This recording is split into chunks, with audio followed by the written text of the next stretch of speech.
Siapa sangka daun pisang yang di Indonesia sangat mudah ditemui dan harganya relatif murah, ternyata punya nilai ekonomis tinggi di negara lain. Di berbagai negara, daun pisang bukan sekedar pelengkap hidangan etnis, melainkan juga bahan dekorasi premium, elemen dalam seni penyajian kuliner, hingga simbol gaya hidup ramah lingkungan atau eco-friendly lifestyle.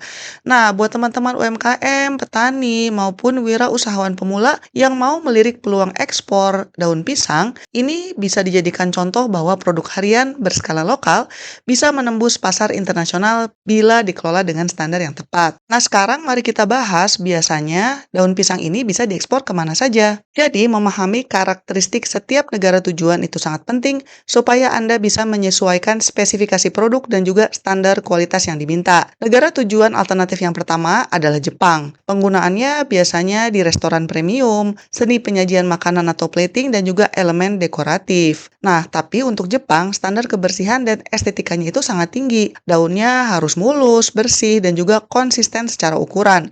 Harga jual di tingkat retail tergolong sangat tinggi. Pangsa pasar selanjutnya untuk daun pisang adalah Amerika Serikat. Biasanya ini digunakan untuk restoran masakan Asia dan juga Amerika Latin, serta biasanya juga dijual di supermarket Asia. Nah, untuk Amerika, pasarnya sangat besar dengan jumlah diaspora yang melimpah. Mereka juga biasanya membutuhkan pasokan dalam volume rutin dan berkelanjutan. Tapi sayangnya, untuk ekspor ke Amerika belakangan ini tidak segampang dulu. Soalnya dengan presidennya yang sekarang, ada aturan tarif lah ini itu. Jadi Amerika Serikat agak menantang untuk saat ini. Pangsa pasar selanjutnya untuk daun pisang adalah Australia.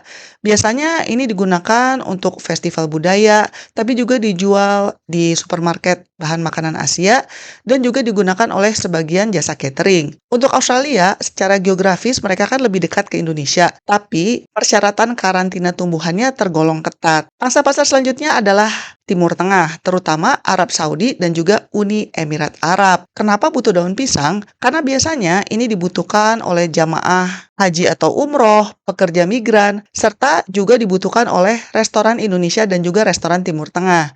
Permintaannya relatif stabil sepanjang tahun, tapi memang akan meningkat secara signifikan pada musim haji, umroh, ataupun ketika festival budaya. Selain itu, sebagian negara-negara Eropa juga membutuhkan daun pisang, misalnya aja Jerman, Belanda, ataupun Prancis.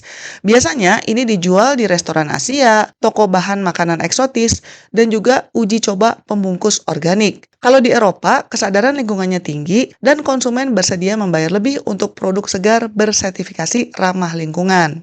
Nah, sekarang mari kita bahas apa sih standar kualitas daun pisang untuk pasar internasional. Kualitas bahan baku adalah kunci utama supaya barang kita tidak ditolak saat pemeriksaan pabean maupun oleh buyer. Berikut adalah standar umum yang harus dipenuhi. Yang pertama adalah pilihan varietas pisang. Jadi, tidak semua daun pisang itu ternyata cocok untuk diekspor. Pilih varietas yang memiliki keunggulan fisik tertentu. Misalnya pisang batu atau pisang biji, karena ini memiliki tekstur daun yang paling elastis, lentur, tidak mudah robek, dan juga memberikan warna hijau pekat yang tahan lama. Jenis yang kedua adalah pisang kepok. Lembaran daunnya cukup tebal dan juga lebar, jadi ini biasanya disukai untuk pembungkus makanan kukus atau panggang. Dan jenis yang ketiga adalah pisang raja, karena menghasilkan aroma khas yang harum saat digunakan untuk membungkus makanan hangat. Selanjutnya, mari kita bahas tentang standar fisik dan juga ukuran. Kalau soal kebersihan sih udah jelas lah ya, harus bebas dari debu, sisa serangga, bercak jamur, ataupun bekas gigitan hama. Kemudian kutuhan lembarannya, ini kalau kita mau ekspor tidak boleh ada robekan besar atau tulang daun yang patah. Kemudian mengenai ukuran, biasanya yang diminta itu ukuran standar. Jadi potongan daun biasanya dibuat berukuran 50 kali 70 cm atau disesuaikan dengan permintaan pembeli. Bisa juga customize, misalnya mereka mau yang lebih besar gitu. Tulang daun bagian tengah yang keras biasanya dipotong atau ditipiskan supaya mudah dilipat. Sekarang mari kita bahas mengenai perizinan dan juga dokumen persyaratan ekspor. Jadi, mengirim produk segar melintasi batas negara memerlukan dokumen legalitas untuk memastikan kebersihan, keamanan pangan, dan juga perlindungan keanekaragaman hayati. Nah, untuk daun pisang, ini udah pasti dibutuhkan sertifikat fitosanitary. Ini adalah dokumen yang paling krusial untuk komoditas pertanian segar. Sertifikat ini dikeluarkan oleh Badan Karantina Indonesia yang fungsinya menyatakan bahwa daun pisang sudah diperiksa dan dinyatakan bebas dari organisme pengganggu tumbuhan karantina atau OPTK seperti serangga, jamur, mikroba, atau virus tanaman. Prosedurnya, kalian silakan mengajukan permohonan pemeriksaan karantina melalui sistem online karantina sebelum barang berangkat. Petugas karantina akan mengambil sampel untuk diuji di laboratorium. Nah, terkait dengan legalitas usaha eksportir, seperti biasa akan dibutuhkan nomor induk berusaha atau NIB, NPWP badan, dan juga izin usaha. Sementara mengenai dokumen pelengkap pengiriman, biasanya butuh commercial invoice, packing list, airway bill atau bill of lading, tergantung kalian mengirimnya lewat kapal ataupun lewat udara. Kemudian biasanya juga akan sangat membantu kalau kalian punya surat keterangan asal atau certificate of origin. Nah, untuk teman-teman yang mau tahu lebih lanjut tentang dokumen pelengkap pengiriman dan juga legalitas usaha eksportir, silakan join kursus online Mimin yang bisa kalian akses di channel ini juga ya.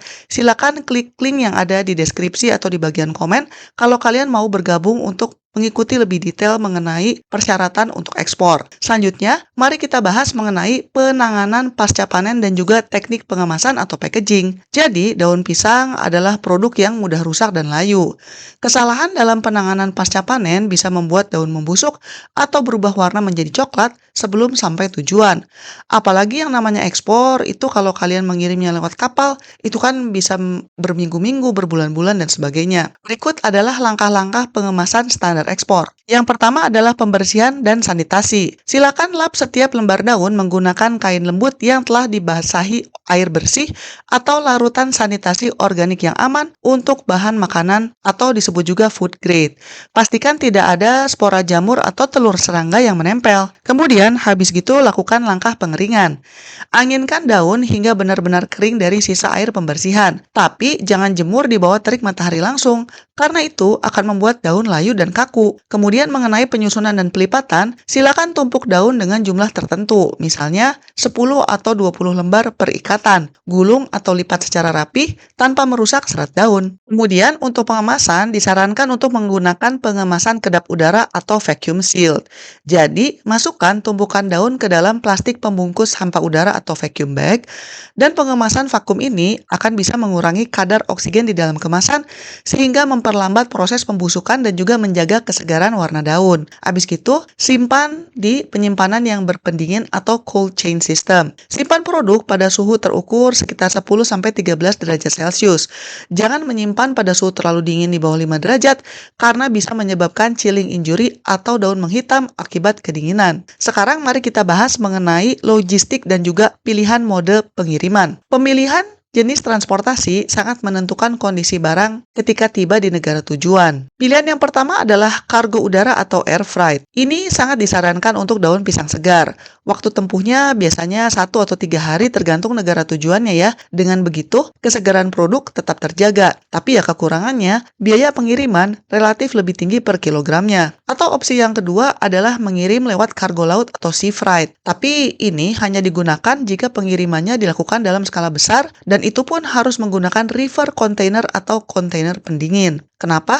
Karena cara pengiriman melalui laut itu bisa memakan waktu berminggu-minggu bahkan berbulan-bulan tergantung kemana.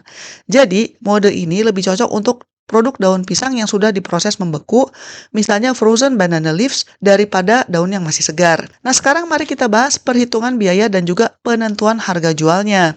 Untuk menentukan harga jual yang kompetitif tapi tetap menguntungkan, hitung seluruh biaya komponen sebagai berikut. Yang pertama adalah biaya pokok produksi atau HPP, pembelian daun dari petani, biaya pembersihan, dan juga seleksi kualitas. Yang kedua adalah biaya pengemasan. Ini termasuk biaya untuk plastik vacuum, karton gelombang atau corrugated box, label, dan juga stiker pendingin. Yang ketiga ada biaya legalitas dan juga karantina. Ini termasuk biaya penerbitan sertifikat fitosanitary, jasa pemeriksaan karantina, administrasi kepabean, dan sebagainya. Tipe biaya selanjutnya adalah biaya logistik atau kargo. Ini termasuk tarif pengiriman kargo udara atau laut, biaya penanganan di bandara atau di pelabuhan alias handling fee, dan juga asuransi pengiriman. Dan yang kelima adalah margin keuntungan. Jadi, kalian bisa menentukan sendiri tingkat keuntungan yang masuk akal setelah memperhitungkan risiko kerusakan barang selama perjalanan. Nah, sekarang mari kita bicarakan mengenai risiko usaha dan juga strategi mitigasinya. Seperti bisnis ekspor produk pertanian lainnya,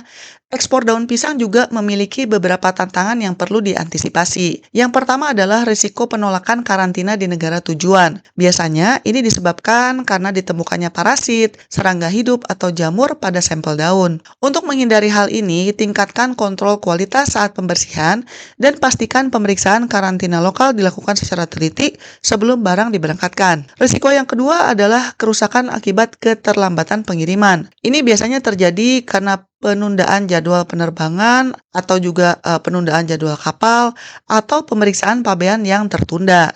Cara menanganinya adalah silakan pilih maskapai kargo yang memiliki reputasi jadwal tepat waktu dan juga menggunakan asuransi pengiriman untuk melindungi nilai komoditas. Risiko yang ketiga adalah risiko fluktuasi pasokan ketika musim hujan atau kemarau. Biasanya ini menjadikan kualitas daunnya menurun saat musim hujannya ekstrim karena mudah robek terkena angin atau hujan daunnya. Sementara kalau musim kemarau yang panjang, ini biasanya daun jadi menguning. Nah, saran Mimin, kalau kalian itu bukan dari lahan sendiri, silakan bangun kemitraan dengan jaringan petani di beberapa wilayah yang berbeda di Indonesia supaya pasokannya bisa tetap stabil sepanjang tahun. Buat teman-teman yang mau belajar lebih lanjut tentang ekspor, sekarang channel ini juga menyediakan kursus online loh. Ada dua nih levelnya, pemula dan pro. Untuk level pemula, kalian bisa mendapatkan akses video training ekspor dan juga dapat akses duluan ke video-video yang terbuka untuk umum. Nah, buat teman-teman yang mau lebih serius lagi belajar ekspornya, bisa ambil paket Pro, karena kalau paket Pro itu akan dapat juga template, contoh dokumen, akses ke video-video tutorial yang lebih detail, dan juga bisa voting untuk topik video baru. Soal biaya per bulannya, kalau dibandingkan dengan banyak kursus-kursus ekspor di luar sana yang biasanya minta uang jutaan, wah kursus ini harganya sudah sangat bersahabat, cocok banget buat UMKM atau teman-teman yang masih pemula. Makanya, buat yang mau bergabung, silakan klik join membership sekarang supaya kita bisa belajar ekspor bareng-bareng. Terima kasih atas supportnya dan semoga usahanya sukses. Bye-bye.